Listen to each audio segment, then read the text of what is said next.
आज से कुछ साल पहले जब मैंने 12th की एग्ज़ाम्स कंप्लीट की थी and there was vacation going on, 3 to 4 months का वैकेशन था एंड मुझे कुछ करना था लाइक एज यूजुअल कि थोड़ी बहुत पॉकेट मनी जितना हमारा जो खर्चा चल जाए उतना हम अर्न कर ले तो बेटर रहेगा। तब भी मुझे स्टॉक मार्केट में बहुत इंटरेस्ट था and I was use to be curious कि कैसे काम करता है ये सब, क्यों मतलब क्या होता है स्टॉक मार्केट एंड कैसे पैसा बनाया जाता है इसमें।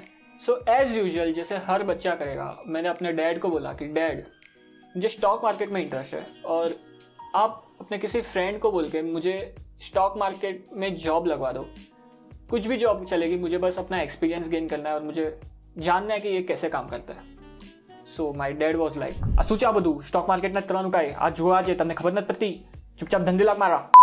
एंड वही मेरा स्टॉक मार्केट में बिलियनर बनने का सपना चूर चूर हो गया। बट डैड से डांट खाने के बाद भी जो स्टॉक मार्केट का कीड़ा था मन में मेरे वो गया नहीं एंड मैंने सर्च किया इंटरनेट पे जो भी मेरे मन में क्वेश्चंस थे। सो आज के इस एपिसोड में हम उन सभी क्वेश्चंस के आंसर डिस्कस करेंगे जो एक बिगिनर को हो सकते हैं, जिसको स्टॉक मार्केट में इंटरेस्ट है बट उसने कभी स्टॉक मार्केट में काम नहीं किया।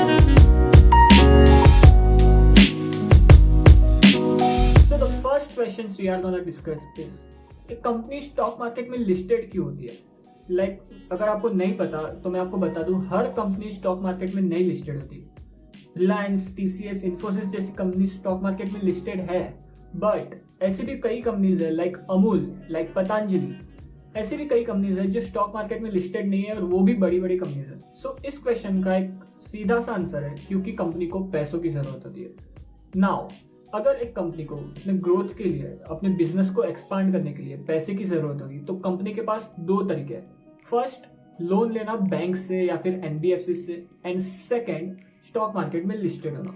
सो जो फर्स्ट तरीका है कंपनी के पास, जहां पे कंपनी बैंक से लोन लेती है, वहां पे लोन के अमाउंट पे कंपनी को कभी कभी बहुत ज्यादा इंटरेस्ट देना भी पड़ सकता है, तो वो हर कंपनीज के लिए फेवरेबल और बेनिफिशियल नहीं हो सकता। दैट्स व्हाई कंपनीज डिसाइड के हम स्टॉक मार्केट में लिस्टेड होते हैं और पब्लिक से हम पैसा जमा करते हैं। सो वंस कंपनी डिसाइडेड कि हाँ हम सेकेंड वे को चूज कर रहे हैं जहां पे हम कंपनी को लिस्टेड कर देंगे स्टॉक मार्केट में और कंपनी के शेयर्स पब्लिक को देके पैसा इकट्ठा करेंगे।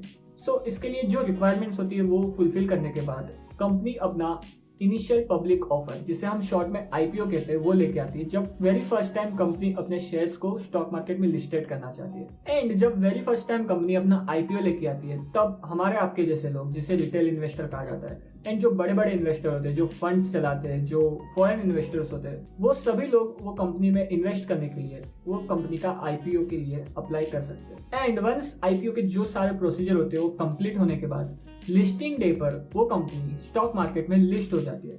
और जैसे हर दूसरे स्टॉक मार्केट में ओपनली ट्रेड होते हैं, वैसे ही वो कंपनी भी ओपनली ट्रेड होने लगती है स्टॉक मार्केट में। So now the second question is, ये स्टॉक के प्राइस हर एक सेकंड फ्लक्चुएट क्यों होते रहते हैं। लेट्स अज्यूम कि XYZ कंपनी अपना एक आईपीओ लेके आती है और उस आईपीओ में मैं एप्लीकेशन देता हूँ और मेरी एप्लीकेशन सक्सेसफुल हो जाती है और मुझे वो कंपनी के शेयर्स मिल जाते हैं लिस्टिंग डे पर। ऑन द सेकंड डे अगर मुझे पैसे चाहिए होंगे कंपनी के पास, तो वो कंपनी के पास से मुझे नहीं मिलेंगे बिकॉज कंपनी ने तो वो पैसे लेके अपने फैक्ट्रीज बना दी, जो अपने बिजनेस के लिए एक्सपांड करने के लिए जो प्रोसीजर्स थी उसमें लगा दिए।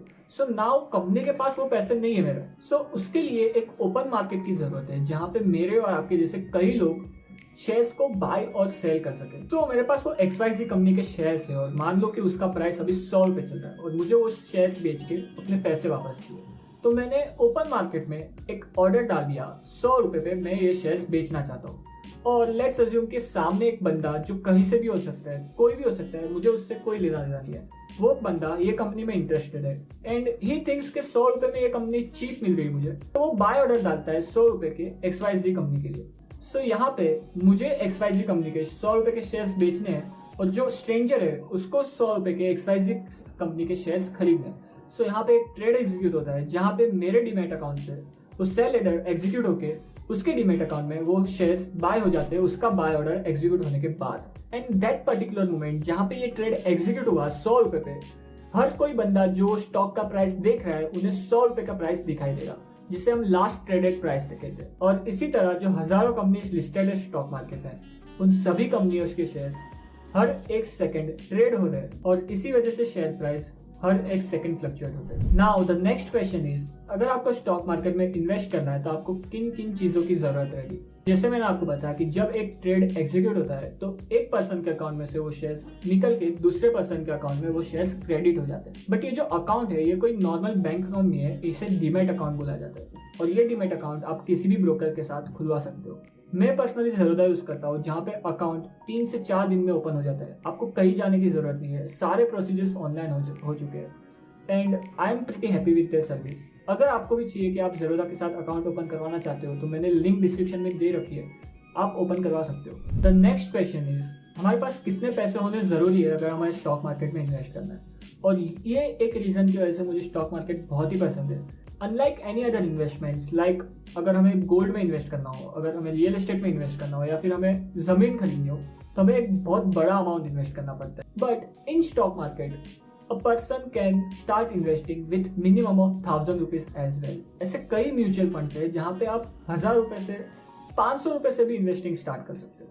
और अगर आपको म्यूचुअल फंड में इन्वेस्ट नहीं करना तो ऐसे कई कंपनीज के शेयर्स है जो बहुत बड़ी और अच्छी कंपनीज है जिसके प्राइसेस 1000 रुपए से भी नीचे है, तो आप उन कंपनीज में भी इन्वेस्ट कर सकते हो। सो स्टॉक मार्केट में इन्वेस्ट करने के लिए आपको लाखों करोड़ों रुपए की जरूरत नहीं है, आप मिनिमम 1000 रुपए से भी स्टार्ट कर सकते हो और वो अमाउंट आप धीरे धीरे बढ़ा भी सकते हो। द नेक्स्ट क्वेश्चन इज क्या सच में स्टॉक मार्केट में इन्वेस्ट करके पैसा बनाया जा सकता है, या फिर ये बस जैसे हर कोई बोलता है कि एक जुआ है जहाँ पे बस लक काम करता है। अगर आपका लक अच्छा हो तो आप करोड़पति बन सकते हो या फिर आपके पैसे लूट भी सकते हो। तो इसका आंसर एक्चुअली आपके माइंडसेट पे डिपेंड करता है। काफी लोग जब स्टॉक मार्केट में इन्वेस्ट करने आते हैं तो दे आर लाइक कि 2 महीने में पैसा डबल हो जाना चाहिए, 3 महीने में पैसा डबल हो जाना चाहिए। अगर आपका माइंडसेट ऐसा है तो प्लीज आप स्टॉक मार्केट में मत आओ। आप 3 से 4 महीने में पैसा इन्वेस्ट करके अपना पैसा डबल कर भी सकते हो, बट वंस अगर आपको सक्सेस मिल गई ऐसे तो दूसरी बार आप गलती कर बैठोगे और आपके पैसे डूब सकते हैं। अगर दूसरी बार नहीं हुआ तो तीसरी बार आप गलती करोगे, आपके पैसे डूब सकते हैं। तो एक परफेक्ट वे स्टॉक मार्केट में इन्वेस्ट करके पैसे कमाने का मेरे हिसाब से लॉन्ग टर्म इन्वेस्टिंग है, जहाँ पे आप एक कंपनी को चूज करते हो, उस पर रिसर्च करते हो, आप उसे एनालाइज करते हो। और अगर आपको लगता है कि आने वाले समय में इस कंपनी का ग्रोथ हो सकता है, इस कंपनी के बिजनेस का ग्रोथ हो सकता है और आज इसका प्राइस आपको अंडर वैल्यूड लग रहा है और आप उस कंपनी में इन्वेस्ट करके अच्छे से पैसा बना सकते हो। और ऐसी कई कंपनीज है दोस्तों जहाँ पे उन कंपनीज ने अपने शेयर होल्डर्स को बहुत अच्छे से पैसे कमा के दिए। फॉर एग्जाम्पल, अगर आपने HDFC बैंक के IPO में इन्वेस्ट किया होता और अभी तक अगर आपने वो शेयर्स नहीं बेचे होते तो आपका पैसा हर साल 29% के CAGR से ग्रो कर रहा होता। जस्ट इमेजिन दोस्तों, हर साल आपका पैसा 29% के CAGR से ग्रो हो रहा है। और ऐसे रिटर्न्स सिर्फ और सिर्फ स्टॉक मार्केट से ही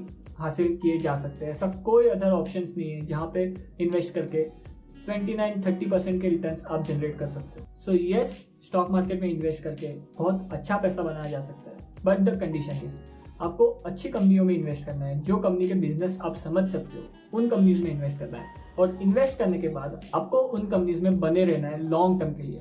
जब तक वो कंपनी अच्छा कर रही है तब तक वो आप कंपनी में बने रहो, आपका पैसा बहुत अच्छे से ग्रो होगा। Now the next question is हमें कैसे इन्वेस्ट करना चाहिए।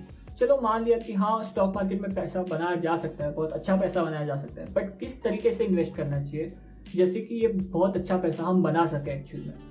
और अगर हमारे पास छोटा अमाउंट है लाइक 10,000 रुपए, 20,000 रुपए और वो अमाउंट से हमें इन्वेस्ट करना है तो हमें कैसे इन्वेस्ट करना है। सो इसके लिए मैंने पहले से ही आप लोगों के लिए एक डिटेल्ड वीडियो बनाया हुआ है जिसकी लिंक मैंने आपको ऊपर कार्ड में और नीचे डिस्क्रिप्शन में दे रखी है।